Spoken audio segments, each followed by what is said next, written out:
मंगलम भगवान वीरो मंगलम गौतमो गणी मंगलम कुंद कुंदायो जैन धर्मोस्तु मंगलम सर्वमंगल मांगल्यम सर्वकल्याणकारकम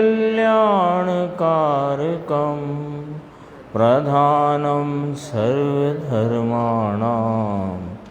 जैनम जयतु शासनम सहजानंद चैतन्य प्रकाशाय महीयसे नमो अनेकांत विश्रांति महिमने परमात्मने। आचार्य कुंद कुंद देव द्वारा रचित पंचास्तिकाय संग्रह नाम का ग्रंथ है और इसके मोक्ष मार्ग प्रपंच सूचक चूलिका की 155 नंबर की गाथा, उस पर गुरुदेव श्री का जो स्पष्टीकरण है उसके आधार से अपनी स्वाध्याय चल रही है। हिंदी में पेज नंबर 156 है। कल ये चर्चा आई थी कि यदि जो पहले तो ये सिद्ध किया कि यह आत्मा जगत के सभी आत्मा स्वभाव से अपने ज्ञान दर्शन में अवस्थित है, तो सभी जीव अपने ज्ञान स्वभाव दर्शन स्वभाव में नियत होने पर भी अनादि से यह संसारी जीव मोहनीय कर्म के उदय का अनुसरण करके यानी स्वभाव का अनुसरण नहीं करके तो उसके उदय के अनुसरण में जो परिणति करता है उससे इसका उपयोग उपरक्त होता है, अशुद्ध उपयोग होता है। ये चर्चा थी। तो उसमें ये बात थी कि मोहिनी कर्म के उदय का अनुसरण करता है का अर्थ क्या, कि ये ना तो इसको यह कर्म विकार कराता और ना स्वभाव से विकार की उत्पत्ति होती। यदि कोई स्वभाव से विकार नहीं होता और कर्म से विकार होता है ऐसा माने तो दो द्रव्य की एकता रूप मिथ्यात्व का पोषण होता है। और यदि स्वभाव से विकारी है या स्वभाव से विकार उत्पन्न होता है तो यह भी स्वभाव के प्रति स्वभाव के संबंध में उसकी विपरीत मान्यता है, मिथ्यात्व है। हाँ, फिर किसके आश्रय से इस राग आदि का अभाव होगा। तो ये चर्चा आई तो कहा कि पर्याय में जो राग होता है दरअसल उस पर्याय का कर्ता वही पर्याय है और उस पर्याय से अभेद उस जीव को कहो तो वह जीव उस समय में उस राग का कर्ता है। और जब इसने अपने चैतन्य स्वभाव को पहचान लिया, उसका अनुभव और प्रतीति हुई तो राग ज्ञेय मात्र रह जाता है। ये चर्चा अपनी आई थी। अब यहाँ पर इसी पेज पर नीचे है, ये है ना, इस ओर अनुसरण ना करके, किस ओर के स्वभाव के प्रति का अनुसरण ना करके पर की ओर का अनुसरण करके परिणति करने के कारण मिथ्यात्व और राग देश की अवस्था करने के कारण उपरक्त उपयोग वाला, मलिन उपयोग वाला अर्थात अशुद्ध उपयोग वाला हो गया है। ये है मूल।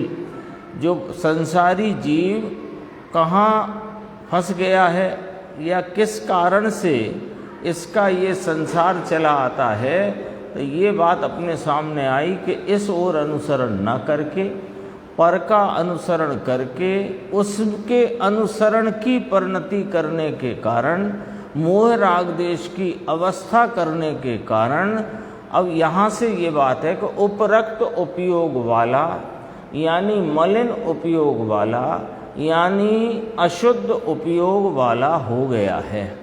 अशुद्ध चाहे तो शुभ हो या कि अशुभ हो, दोनों अशुद्ध उपयोग हैं। समझ में आया? नीचे इसका फुटनोट में जो अर्थ है वो गुरुदेव ने पढ़ा, देखो। उपरक्त, उपरक्त यानी उपराग युक्त, किसी पदार्थ में होने वाला, अन्य उपाधि के अनुरूप, अन्य उपाधि निमित्त और उसको यहाँ अनुरूप। उपाधि ने किया ये नहीं है ना, स्पष्ट है ना अर्थ में।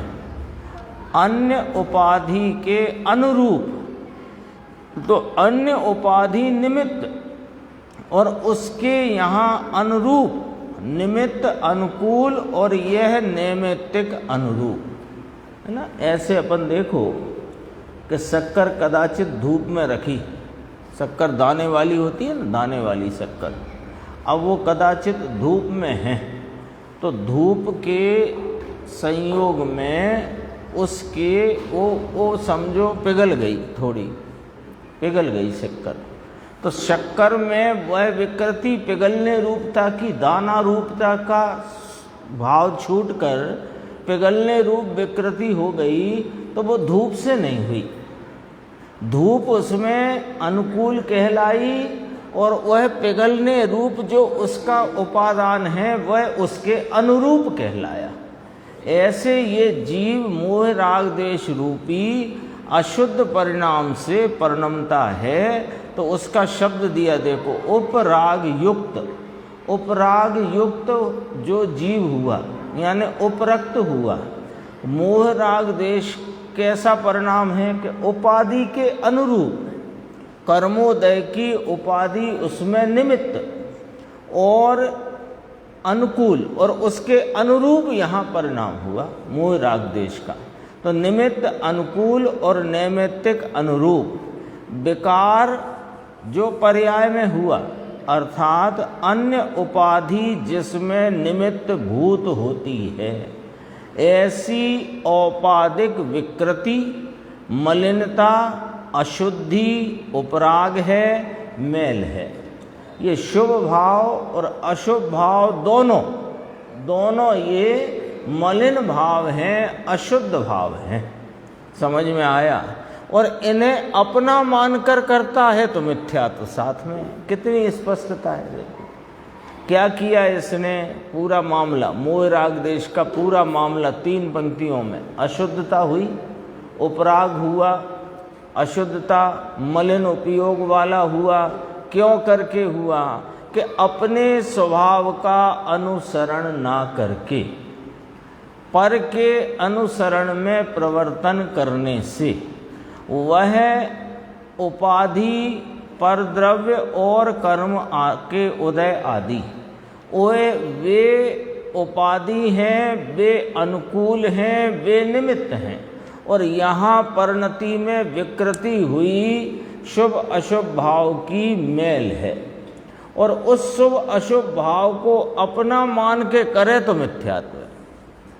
कितनी इतनी 3 पंक्ति में कितना पूरा सिद्धांत स्पष्ट हो गया। कितनी स्पष्टता। स्वभाव कैसा? पहले में पहली बात, स्वभाव कैसा कि सदैव ज्ञान दर्शन में त्रिकाल अवस्थित रहने वाला है मेरा स्वभाव। जो कभी राग में गया नहीं, राग उसमें आया नहीं।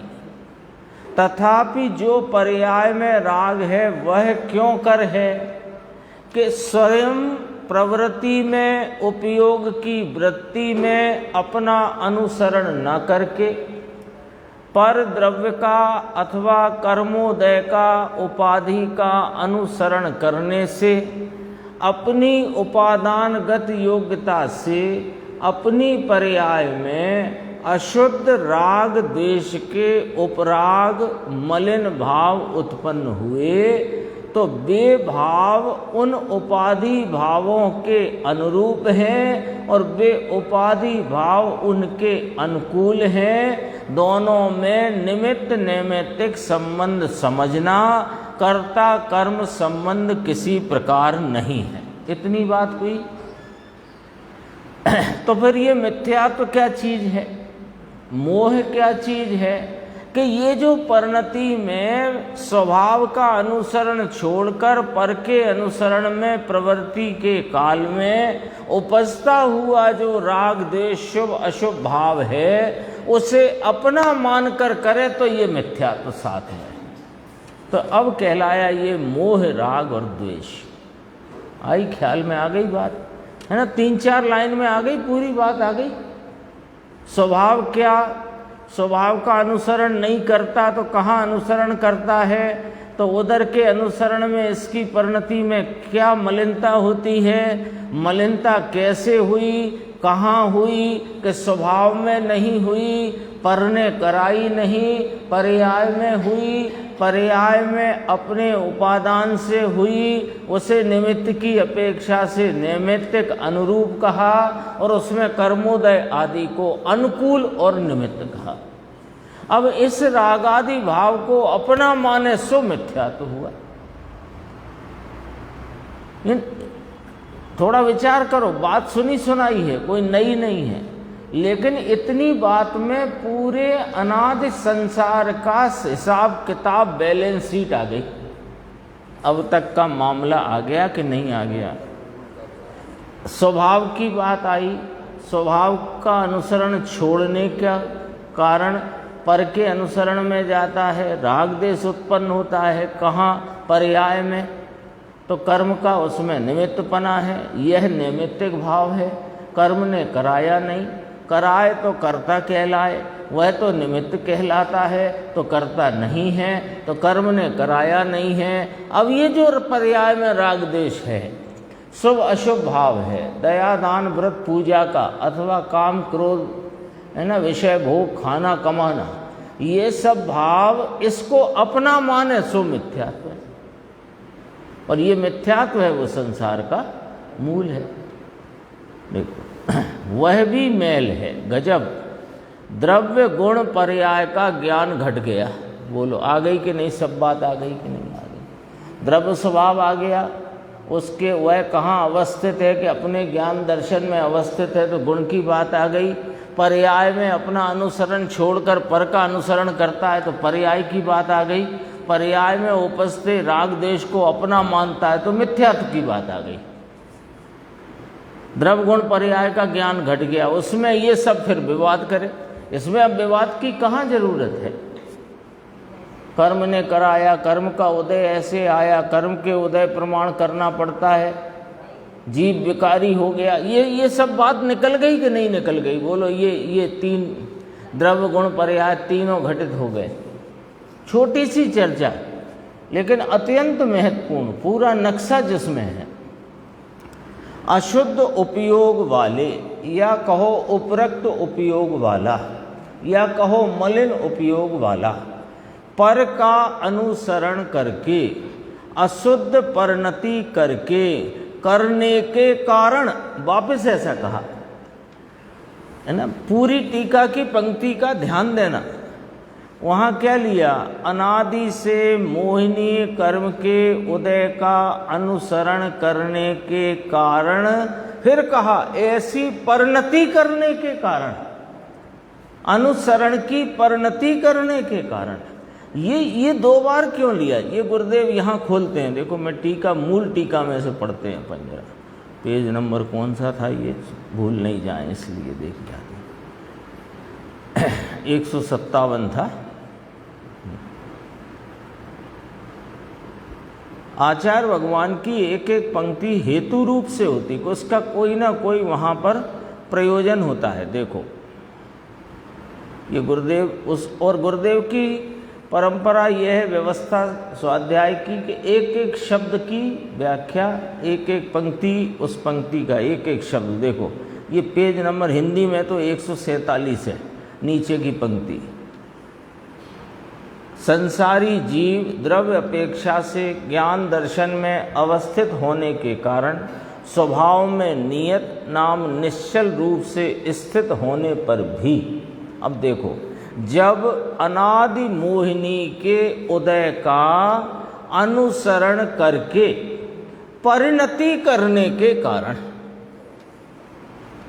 उपरक्त उपयोग वाला होता है। अपन यहाँ तक पहुँची है अपनी व्याख्या, है ना।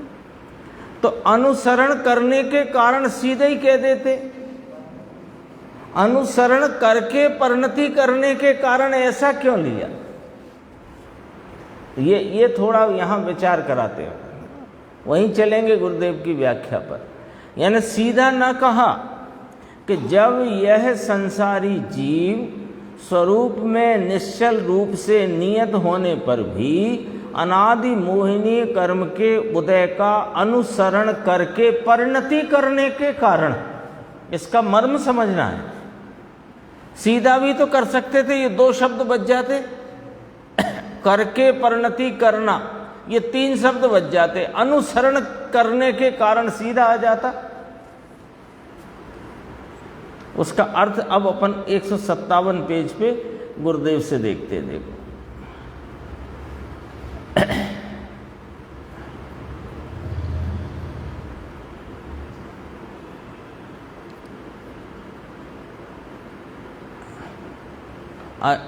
अशुद्ध उपयोग वाले पर का अनुसरण करके, कोमा अर्धविराम है, अशुद्ध परिणति करके करने के कारण, ऐसा वापस कहा ना,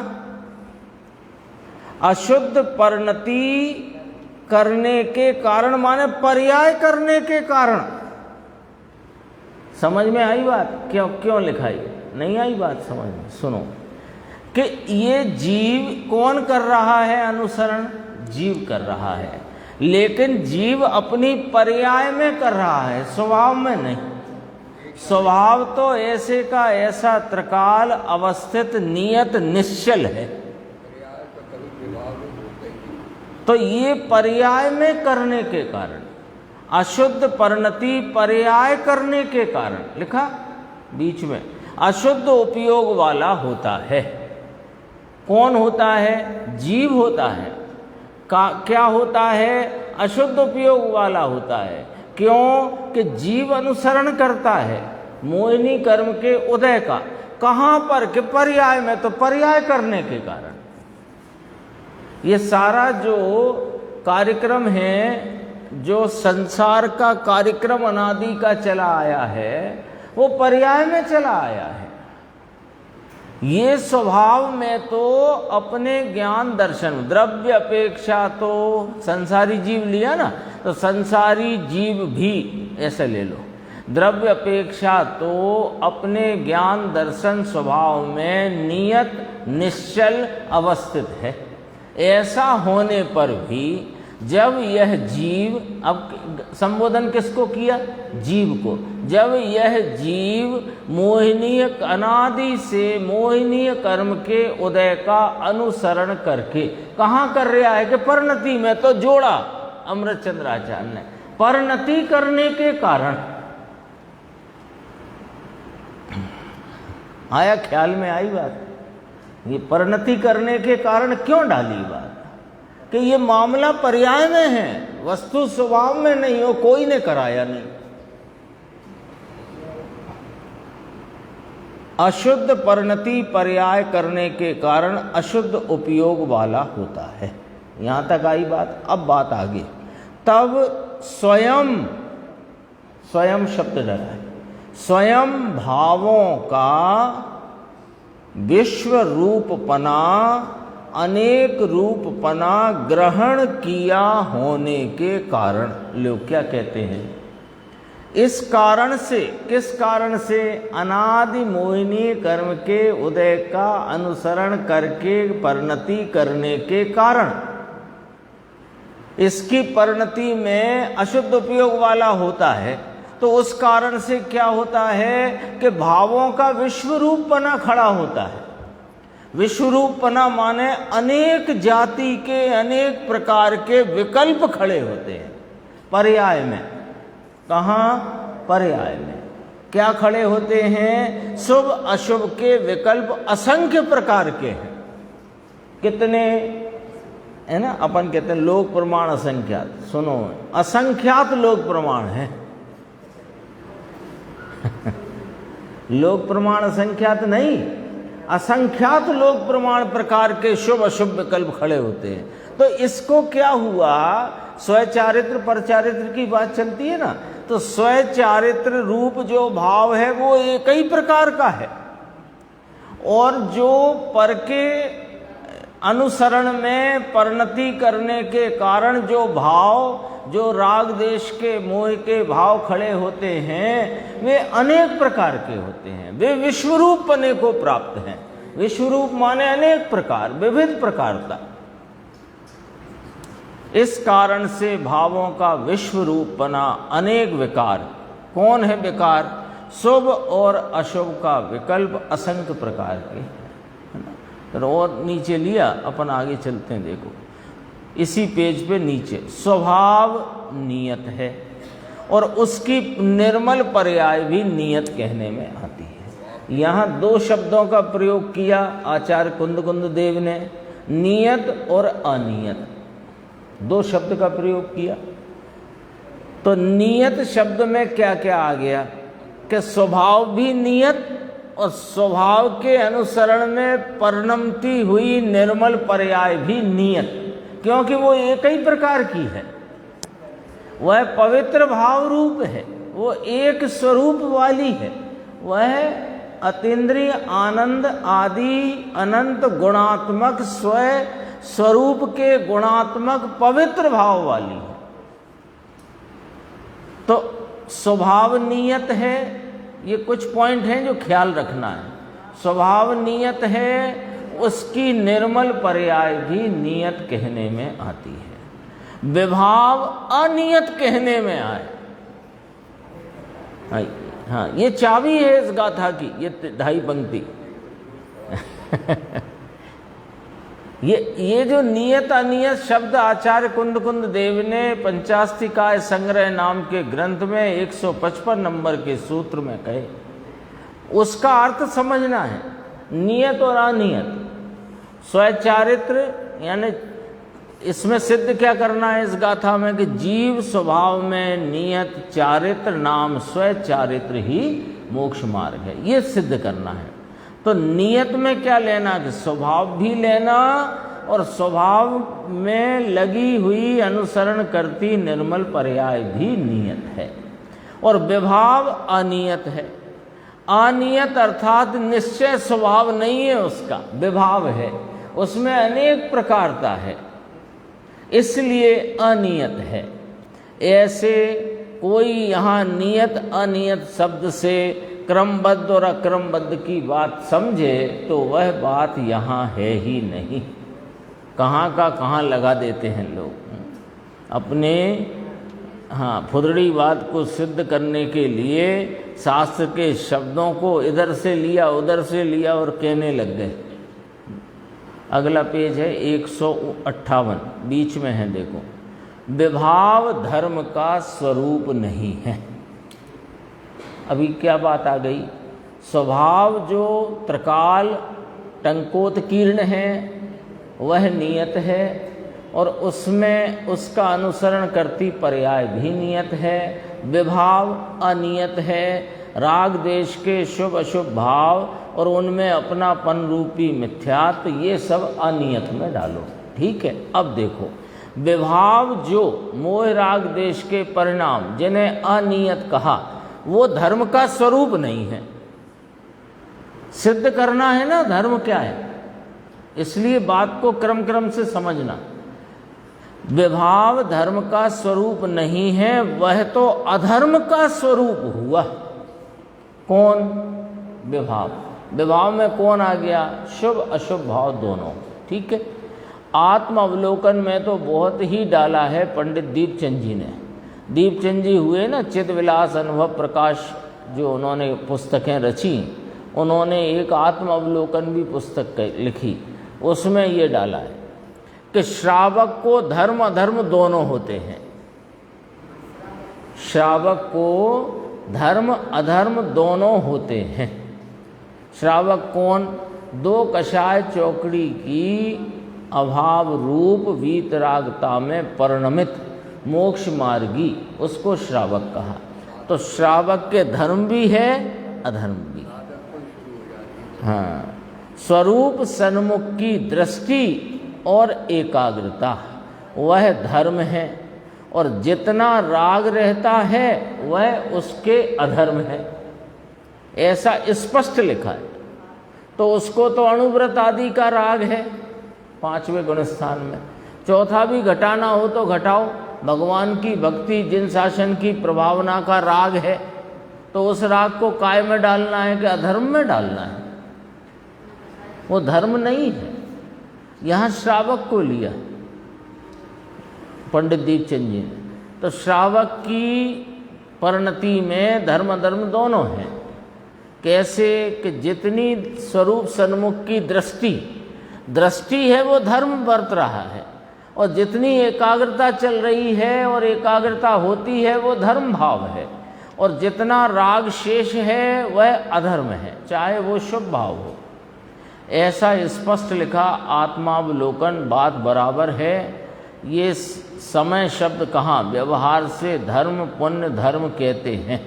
ये जो भगवान की भक्ति बहुमान गुणानुवाद का विकल्प, जिन शासन की प्रभावना का विकल्प, अणुव्रत देशव्रत आदि का विकल्प, महाव्रत आदि का विकल्प, इसे व्यवहार से उपचार से इस पुण्य भाव को जो बंध का हेतु है उसको उपचार से धर्म कहते हैं, है नहीं?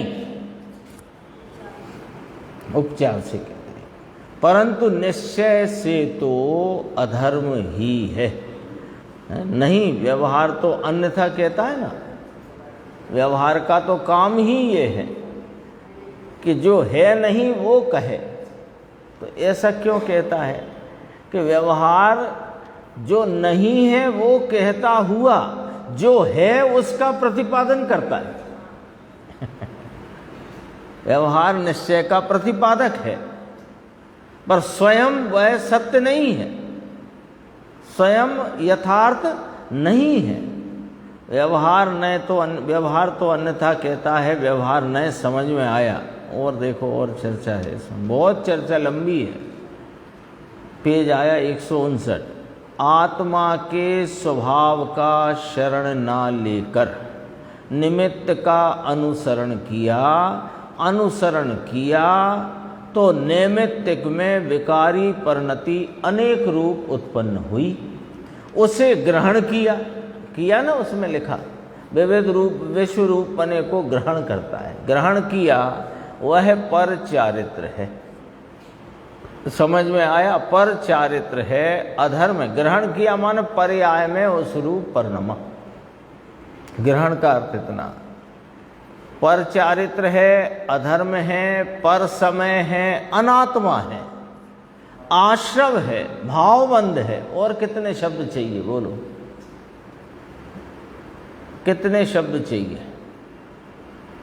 महाव्रत का परिणाम, देशव्रत का परिणाम, भगवान की भक्ति बहुमान का परिणाम, शास्त्र स्वाध्याय का परिणाम, शास्त्र के रचने का परिणाम, काय में डालना? पर चारित्र में। क्यों? कि वह स्वभाव के अनुसरण को छोड़कर हुआ है। तो फिर निमित्त का अनुसरण ये कहने में आया। ख्याल में आई ना बात? पर चारित्र है, अधर्म है, पर समय है, अनात्मा है, आश्रव है, भावबंध है। गुरुदेव कह रहे हैं स्पष्टीकरण करना पड़े ना, स्पष्ट तो करना पड़े। क्योंकि कलकत्ता के एक पंडित थे ना, कौन गुजर गए, नाम क्या, विमल दास जी। वे आके कहे पुण्य को तुम धर्म नहीं कहते तो भले मत कहो, वहाँ तक तो ठीक है, परंतु अधर्म नहीं कहना चाहिए। अधर्म तो मत कहो। बड़ी तकलीफ हो जाती है। जो व्यवहार चारित्र रूप महाव्रत अणुव्रत देशव्रत आदि के परिणाम हैं, उन्हें व्यवहार से धर्म ध्यान कहा, लेकिन वे वास्तव में अर्थ ध्यान है। अब कोई कहे अच्छा आप धर्म ध्यान नहीं कह रहे तो मत के ऊपर अर्थ ध्यान तो मत कहो, तो फिर कौन सा ध्यान कहें? सो कह दो तुम हमसे। धर्म ध्यान है नहीं, शुक्ल ध्यान है नहीं, अब बचे दो, आर्त ध्यान, रौद्र ध्यान, रौद्र भी है नहीं तो आर्त कह रहे हैं, उसमें क्यों आपको तकलीफ होती है? सीधी सीधी तो बात है।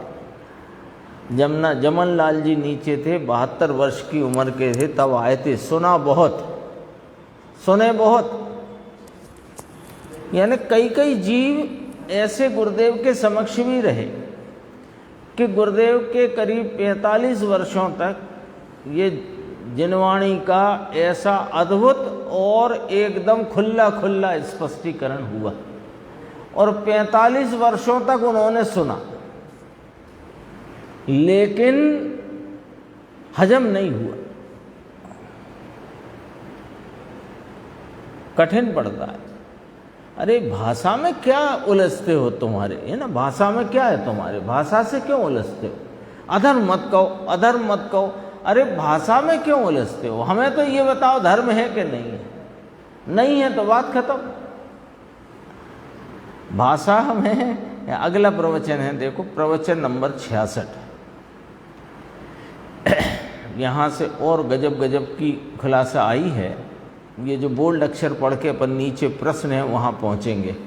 अनादि मोहिनी के उदय का अनुसरण करके उदर की परिणति करने के कारण उपरक्त उपयोग वाला होता है। यही पंक्ति चल रही है ना अपनी।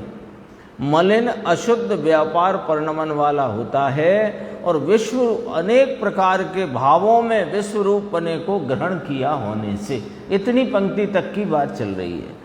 तो मुमुक्षु ने पूछा, अनादि मोहिनी कर्म अनादि का है? तो यहाँ गुरुदेव ने बहुत गजब का यहाँ खुलासा किया कि मोहिनी कर्म भी अनादि का है, और ये जीव भी अपने ज्ञान दर्शन पवित्र परिपूर्ण स्वभाव में अवस्थित भी अनादि का है, और उसका अनुसरण नहीं करके एक एक समय में उसका अनुसरण कर रहे हैं। वो अनादि से है, लेकिन है साधी शांत। मोहिनी कर्म बाद में आकर के चिपक गया है, ऐसा नहीं। एक बात, स्वभाव इसका ज्ञान दर्शन पहले से ही है कि हाँ अनादि से ही है, और ये जो मोह राग देश के भाव हैं कि इनकी धारा तो अनादि से है, लेकिन है एक एक समय करके। ये खुलासा है। देखो, मोहनीय कर्म के निमित्त का अनुसरण करने वाला, मोहिनी तो अनादि है और पड़ा है ना, वह तो स्थिति की अपेक्षा से है। स्थिति की अपेक्षा से कैसे? कि मोहिनी कर्म जब बंधा जो वाला, ऐसे तो अनादि से है परंपरा में, पर जो बंधा वह अपनी स्थिति लेकर बंधा, और स्थिति पूर्ण होने पर वह अकर्म रूप हो जाता है, लेकिन और मोहिनी पड़ा है। हाँ, सब स्पष्ट किया है, ऐसे नहीं किया सामान्य कह कर के बात आगे नहीं बढ़ाई। प्रश्न पूछा है तो उसका स्पष्टीकरण पूरा है। स्थिति की अपेक्षा से वह बंधता और छूटता है, और अनादि परंपरा से सत्ता में रहा हुआ अनादि से है। एक समय भी ऐसा नहीं कि हाँ, तो अनादि से सत्ता में रहा हुआ है। कौन? एक ही कर्म नहीं, बंधता छूटता रहता होने पर भी उस प्रकृति का कर्म अनादि से सत्ता में रहा है। परंतु परंपरा तो अनादि है ना, वह जो छूट जाता है, वह अकर्म रूप हो जाता है, वह तो स्थिति की बात है। लेकिन अनादि से करता है ना, वह नया कहाँ है? ऐसा बताते हैं। नया माने नया नहीं आया है, जीव के मोहिनीय कर्म का संयोग नया नहीं हुआ है। पहले तो ये समझ लो, अनादि से इसके लिए पंडित जी ने लिखा नीर क्षीर की भांति। जैसे गाय भैंस के आव से दूध, नीर और क्षीर मिला हुआ ही प्राप्त होता है, ऐसे ही है ना? जब से कब से? अनादि से। तो अनादि से कर्म तो पड़ा हुआ है, लेकिन बंधता छूटता है, वो स्थिति की अपेक्षा समझना, बंध और स्थिति है ना। अनादि कर्म है, यहाँ अनादि आत्मा है। कर्म की बात अनादि समझ में आ गई। एक पॉइंट समझ में आ गया कि सत्ता में मोहिनी का भाव जीव के संयोग में अनादि से है, और जो बनता छूटता है वह स्थिति की अपेक्षा समझना। बाकी उस मोहिनी का कोई नया संयोग हुआ है ऐसा नहीं। एक पॉइंट क्लियर। अब दूसरा पॉइंट कि ये जो आत्मा है ये अनादि का है।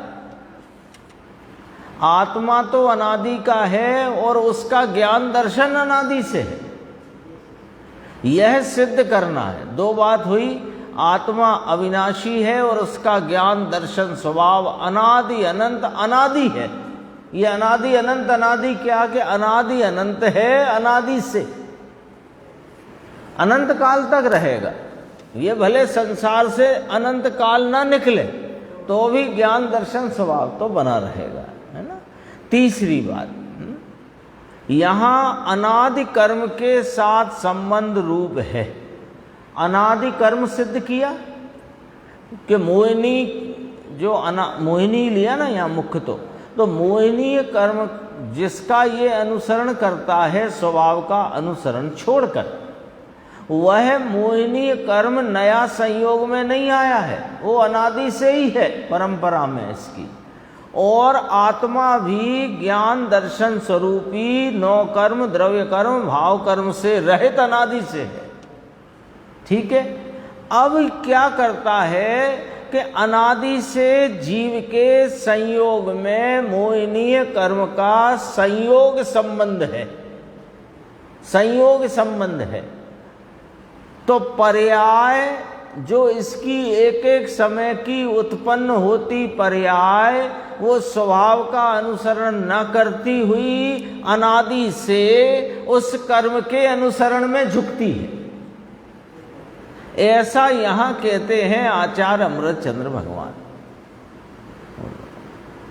है नहीं स्पष्ट? कितनी बात स्पष्ट है।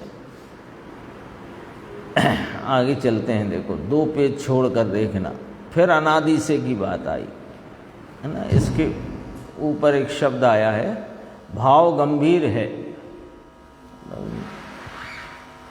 भाव गंभीर हो तो भाव तो जैसे हों वैसे होते हैं। गंभीर है तो गंभीर ही है ना। तो मुमुक्षु ने कहा अनादि से है। फिर प्रश्न पूछा ना, अनादि से है, तो फिर गुरुदेव ने कहा अनादि, परंतु पर्याय अनादि अशुद्ध नहीं होती, तो अशुद्धता नई होती है क्या? देखो, ये समझना जरा, ये बात थोड़ी सी समझने की है। तो चालू करना।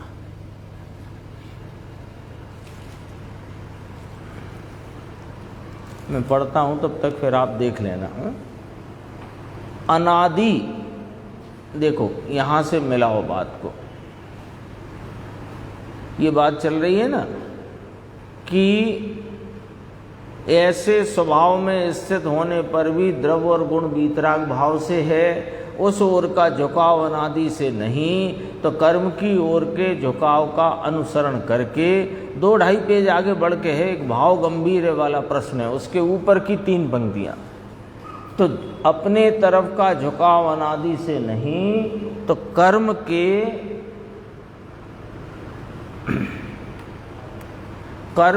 ओर के झुकाव का, यानी उस उपयोग का परिणमन कर्म की ओर के झुकाव का होने से असंख्य प्रकार के शुभ भाव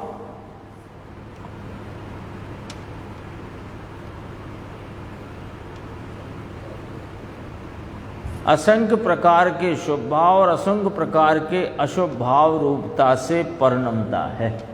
भाषा तो सादी है, सीधी है, ख्याल में नहीं आए ऐसी तो कोई कठिन नहीं है।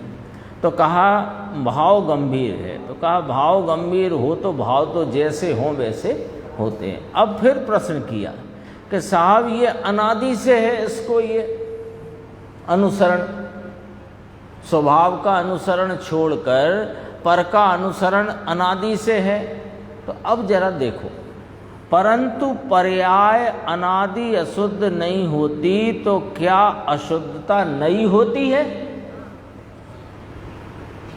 यानी इसको समझना, वही पॉइंट जो अभी पिछले पैराग्राफ में पढ़ा अपन ने, वो कर्म की तरफ से बात थी। अब अशुद्धता जीव की पर्याय की बात है, वहाँ कर्म का निमित्तपना अनादि से है, ये सिद्ध किया। अब यहाँ जीव की पर्याय में अशुद्धता अनादि की है, ये सिद्ध करते हैं। पहले शुद्ध थे हम, फिर कर्म आकर के लग गया, अथवा कर्म तो था अनादि का ही, पर पहले हम शुद्ध वर्तते थे और इसका अनुसरण करते थे, इसका अनुसरण छोड़कर अब करने लग गए, सो अशुद्ध हो गया, ऐसा न समझना। निमित्त भी अनादि का, कर्म का संयोग, और पर्याय में होती अशुद्धता भी अनादि की। कितने पॉइंट स्पष्ट करते हैं, बोलो, कुछ छोड़ते नहीं है गुरुदेव श्री। पर्याय में क्या अशुद्धता नहीं होती है? प्रश्नवाचक। भाई अनादि से अशुद्धता है, शुद्ध तो ये त्रिकाली अनादि अनंत पड़ा हुआ है। जो शुद्ध है वह तो वस्तु तत्व है, जो गुण भेद पर्याय भेद से रहित, निमित्तों से रहित, राग से रहित, एक समय की पर्याय के भाव से भी न्यारा, एक रूप स्वरूप टंकोत्कीर्ण अनादि अनंत शुद्ध रहा हुआ है। तुम जब चाहो तब आलम्बन लो, जब चाहो तब। शुद्ध तो त्रिकाली है, पर्याय में अशुद्धता अनादि से परिणम रही है। चाहे तो वह अशुद्धता महाव्रत रूप से परिणमो, चाहे तो अविरत रूप से परिणमो, परंतु सब अशुद्ध उपयोग ही है। शुभ रूप से हो या अशुभ रूप से हो, उस कर्म के उदय को अनुसरण करने वाली अशुद्ध परिणति, फिर शब्द लिया देखो गुरुदेव ने। हाँ, ये ज्ञानियों के द्वारा होते स्पष्टीकरण में आचार्य भगवंतों के शब्द का कितना महत्व है, वो कितनी ख्याल में रहती है बात। उस कर्म के उदय को अनुसरण करने वाली अशुद्ध परिणति में अनादि से हो रहा है। कहाँ हो रहा है? अशुद्ध परिणति में हो रहा है। वस्तु तो त्रिकाल शुद्ध अनादि अनंत रही हुई है। शोभालाल जी, हाँ, न्याय से भी बात देखो, 2 और 2 4 जैसी बात है। उसमें क्या, जरा थोड़ा सा मस्तिष्क में इसे न्याय तो बिठाना पड़ेगा या नहीं? थोड़ी तो यहाँ आपको थोड़ी इसकी चलाना तो पड़ेगा।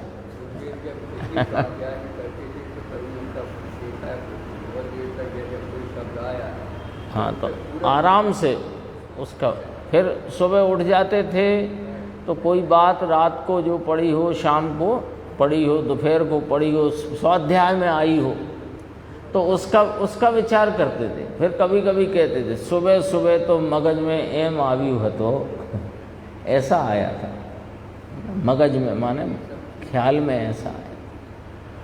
तो खैर कोई अद्भुत ही द्रव्य है वो।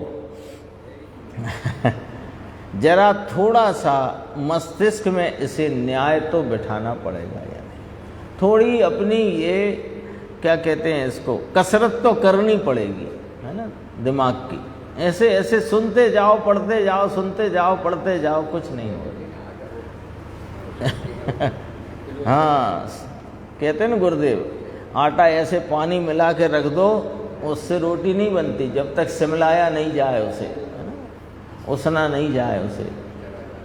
क्यों? धन्नालाल जी, धन्नालाल जी को याद किया। आगे चलते हैं अपन, देखो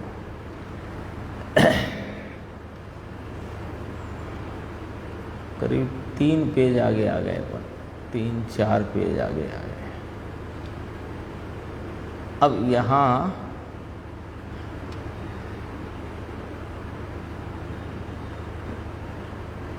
देखो, ये पेज है 166, ये देख चलते हैं जरा, निशान तो नहीं लगाया था वहाँ, पर ये बात को देख के ही आगे बढ़ेंगे अपन। यहाँ तो कहते हैं कि कर्म का उदय होता है जड़ में, आत्मा में तो होता नहीं उदय। अच्छा, उसका अनुसरण करता है कौन? आत्मा। कैसे? पर्याय में। आत्मा को अनुसरण कर्म का उदय कराता है, ऐसा नहीं है। गजब बात भाई, समझ में आया। कहते हैं जब यह अनादि मोहिनी के उदय को अनुसरण करने वाली परिणति को लिया, दोबारा से हर बार लेते हैं गुरुदेव, परिणति को अर्थात उदय की ओर झुकाव था, किसका? पर्याय का। उस पर्याय को स्वभाव सन्मुख झुकाव कर दिया, लो इसका नाम धर्म है। वो तो बात हो गई कि हाँ उदर करता था तो भावों में विश्व रूप पना, अनेक रूप पने को ग्रहण करता था। अब बात पलट गई। इसका नाम धर्म है। अनादि मोहिनी के उदय का अनुसरण करने वाली परिणति, ऐसा कहा ना, पर्याय। जो पर्याय, वस्तु नहीं, जो पर्याय कर्म का अनुसरण करती थी, उस पर्याय को छोड़कर कितनी गंभीरता है, देखो तो सही। वो पर्याय जो उसके अनुसरण में थी, वो पर्याय तो लौटेगी नहीं। वो तो एक समय की उधर के अनुसरण वाली उधर ही अनुसरण करती हुई व्यय होएगी, और अगली जो पर्याय हुई तो उसने उस अनुसरण की पर्याय को छोड़कर, यानी उस दिशा को छोड़कर स्वरूप सन्मुखता का झुकाव किया। तो उससे क्या हुआ कि अत्यंत शुद्ध उपयोग वाला होता है। लो यहाँ तो देखो भाई, पहले से लिया, चौथे गुण स्थान से शुद्ध उपयोग लिया। लिखा है कि नहीं लिखा? आचार्य अमृतचंद्र देव ने स्वयं लिखा कि नहीं लिखा? ये वाली बात, कौन सी बात? कि जो अनादि मोहिनी के उदय का अनुसरण करने वाली पर्याय परिणति, उस पर्याय को छोड़कर, उस दिशा से हटकर अपने स्वरूप सन्मुख, स्वभाव सन्मुख हुई, तो अत्यंत शुद्ध उपयोग वाला होता है। लो, तो यहाँ शुद्ध उपयोग कहाँ प्रकट हुआ? कि अनादि से जो बहिर्मुखता थी वो छूटकर स्व सन्मुखता हुई, वहीं शुद्ध उपयोग होता है। ध्यान में दोनों प्रकार के मोक्ष मार्ग प्रकट होते हैं। 47 गाथा द्रव्य संग्रह है ना। चौथे गुण स्थान से शुद्ध उपयोग लिया, और वे लोग चिल्लाट मचाते हैं शुद्ध उपयोग नहीं। कोई तो कहते हैं चौथे में नहीं, 7वें में होता है। कोई कहता पंचम काल में होता ही नहीं है। अरे भगवान क्या करता है भाई, ये शुभ उपयोग और शुभ और अशुभ रूप तो अनादि से तूने ग्रहण किया है। अब शुभ और अशुभ का ग्रहण छोड़कर, यानी पर्याय में परिणमते शुभ अशुभ भाव को छोड़कर स्वयं सन्मुख हुआ, तो कहते हैं कि अत्यंत शुद्ध उपयोग वाला होता है। आगे चलते हैं अपन। शांत तो लगाए थे क्या? सेव नहीं हो पाएगा।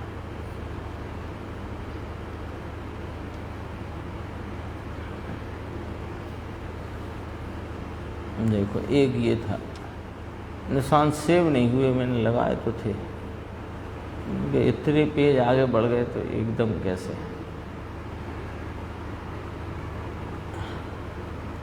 देखो ये वाली बात है। भगवान तो ऐसा कहते हैं, पेज नंबर 170 है यहाँ हिंदी में। अपन जहाँ पढ़ रहे थे ना अभी, उससे 2 पेज करीब 3 पेज छूट गए, 3 पेज छोड़ दिए, 3 साढ़े 3 पेज जहाँ पढ़ रहे थे उसके। भगवान तो ऐसा कहते हैं कि संत जगत के समक्ष ऐसे पुकार करते हैं भगवान कि तुमने तुम्हारे सन्मुख अनादि से नहीं देखा, तुम्हारे से विमुख होकर तुम ही तुम्हारे से विमुख शत्रु हुए। तुम ही तुम्हारे शत्रु हो। कहते तो ऐसा है कि कर्म शत्रु को पर विजय प्राप्त की, ये निमित्त पर से कथन है। दरअसल तो स्वयं का शत्रु स्वयं है। तुम्हारे से विमुख होकर तुम ही तुम्हारे से विमुख शत्रु हुए और विकारी आचरण की परिणति में तुम पड़े हो। वह दुखदायक दशा है, वह पर समय रूप दशा है, वह पर चारित्र की दशा है, वो विकारी दशा है। यह परिणति की पर्याय बुद्धि, ये मिथ्यात्व कि जो राग मेरा है और पुण्य से मुझे लाभ होता है, ये जो दृष्टि है, ये जो बुद्धि है, उसे छोड़ दो।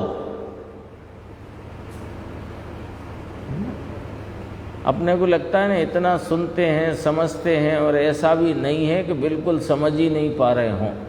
बात तो समझ में आ रही है, ऐसा नहीं है। फिर भी इस चैतन्य स्वरूप आत्मा का आश्रय होकर परिणति में अतीन्द्रिय आनंद का स्वाद क्यों नहीं आता? इसलिए नहीं आता कि तुम्हें जो कोई एक राग के अंश में भी अंश रूप यदि उसमें ममत्व की बुद्धि है, तो वो तुम्हें इस चैतन्य परमात्मा का दर्शन नहीं करने देगी। ये बहुत खरी और असली बात है।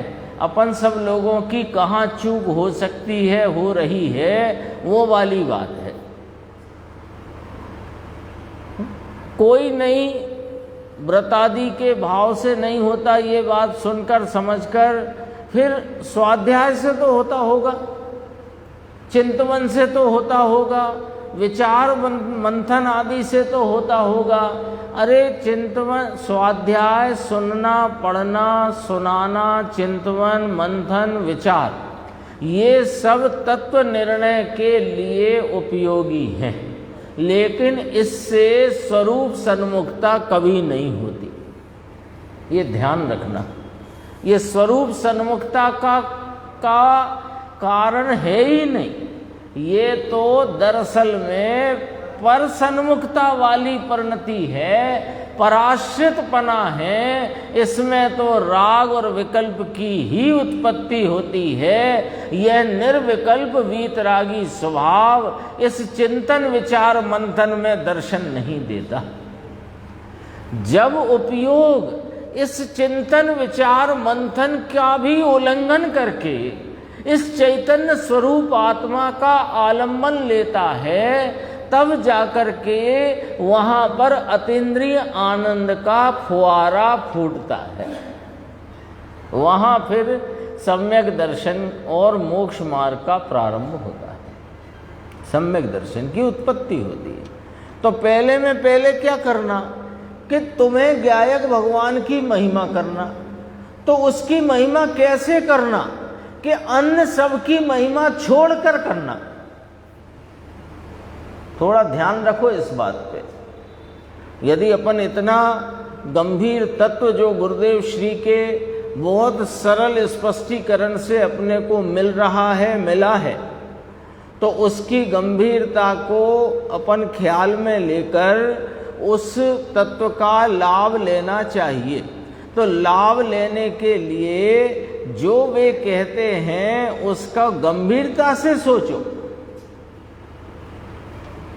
हम क्या करते हैं कि नहीं नहीं इतना राग तो होना ही चाहिए, ये वाला तो होना चाहिए, ये वाला ना हो, इतना भी क्या। कई लोग, और इसको समस्या खुद की नहीं है, इसको जगत भर की समस्या है। क्योंकि कोई क्या कहेगा कि ये 4-4 घंटे स्वाध्याय करते हैं और इनके परिणाम तो देखो जरा। तो तेरे परिणाम खुद के और उनके देखने दिखाने के चक्कर में ना रहो। ये परिणाम की मंदता भी तेरी नैया पार कराने वाली नहीं है, और इसकी रुचि का अंश भी यदि पड़ा हुआ है तो वह शुद्धात्मा की रुचि को रोक देने वाला है। समझना पड़ेगी बात। गुरुदेव ने स्पष्ट बोला है, ये दृष्टि, ये बुद्धि है कौन सी, ऊपर पढ़ो, ये परिणति की, नाम पर्याय की, पर्याय में होती हुई कषाय की मंदता आदि, यानी जो राग मेरा है और पुण्य से मुझे लाभ होता है, कुछ सहायता मिलती है, कुछ मदद होती है, ऐसी जो तुम्हारी ये दृष्टि, ये बुद्धि में जो वासना पड़ी है, इसको तुम छोड़ दो। फिर क्या करें साहब, फिर अशुभ में चले जाएं? आप तो यही करवाओगे और क्या करवाओगे। हाँ। जैसे तैसे तो ये व्यापार धंधा घर गृहस्थी की उलझनों से निकल करके ये स्वाध्याय में आए, और स्वाध्याय से भी नहीं होएगा ये आपने ऐलान कर दिया, तो अब क्या करें, फिर वहीं चले जाएं, उसी आग में जलें? कि तुमसे किसने कहा उधर चले जाओ। ये एक बड़ा अच्छा पॉइंट है, समझना, जरा थोड़ा सा समझना कि जो यहाँ सुनने आया है उसे यह सुनने से भी नहीं होता, ये कह करके आप ये अभिप्राय क्यों लगाते हो कि वापस वहाँ धंधे में उलझाने की या घर गृहस्थी में उलझाने की बात। वहाँ से तो तुम निकल कर यहाँ आकर बैठे हो, तो उसकी बात तो हम क्यों करेंगे।